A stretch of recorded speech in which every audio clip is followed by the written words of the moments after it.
Hello, this is Zach from the BEHCA team with a short walkthrough of using the mobile BEHCA app.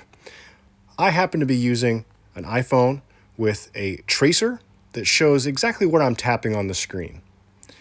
You'll notice we have an option to set your region. So this is specifically for Australian government data compliance. So if you're in the Australia or New Zealand region, we recommend you select that region. Otherwise, the US region data infrastructure system is applicable. You'll see we have several sign-in methods through either Google, an Apple ID, or simply with a direct email or username. So I will sign in with a direct login. And you'll see that I jump to the last profile that I was looking at. So I'll turn that tracer back on. At the bottom of the screen, we have three different modes: track, analyze, where I can look at data which was tracked, as well as profile information. Here's where you could change locations or information on a profile. That analyze section will let us look at different behavior trends we're observing. And the track mode allows us to track data for this individual. So I happen to be looking at Skyler as the profile I'm tracking for, and I literally click on the day of the week. I'll do that again, exit in the upper right.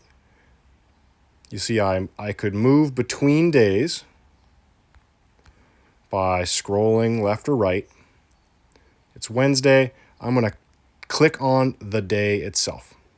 Now we'll see it shows the current weather, location, and I can see other data that's already been tracked for Skyler. So I'm going to start with hitting the plus button, and you notice that there are four categories: behavior, environment, health, and medication. Let's say I want to track behavior. These lists are all customized within the web view of the app. We can't customize the individual behavior sections through the mobile app itself. Mobile app is a streamlined view into BEHCA, and it allows us to pick existing behaviors to customize those further. Again, that's the web version, signing in on a web browser. As an easy example, perhaps I've noticed that Skyler is pacing, and I know that that is a loop where Skyler is stressed, and I want to document that. So you could manually click on the individual minutes, or I could set a time, which this has been occurring, and I click save. Easy as that.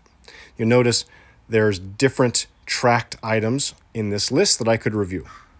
Similarly, for a general note, that was the section we go to. I'll turn this tracer back on. You see, from these options, I click on General Notes, and now I can type in notes from meeting. You probably get the idea. This is where you could type in, or even voice to text on your phone, information that we're observing from Skyler. If you wanted to go back to you notice I have the tap tracer on. You click on that upper right exit option in order to switch back to track for a different day or for a different individual.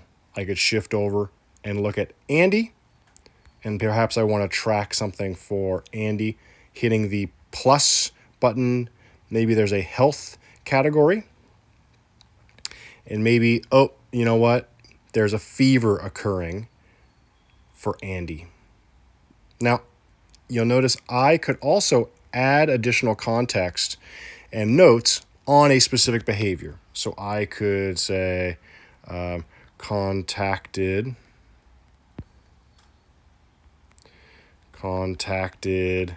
health team about fever, will update shortly. Just as an example. So you will see the data is logged. I could exit back out. and I could switch to Skyler. If you wanted to sign out of BEHCA, click on your initials in the upper right. My name in this case is BEHCA Support, so those are the initials there. Now I could scroll down and log out of the app. And that's it. Thank you for tuning in, and please let us know if there's any questions.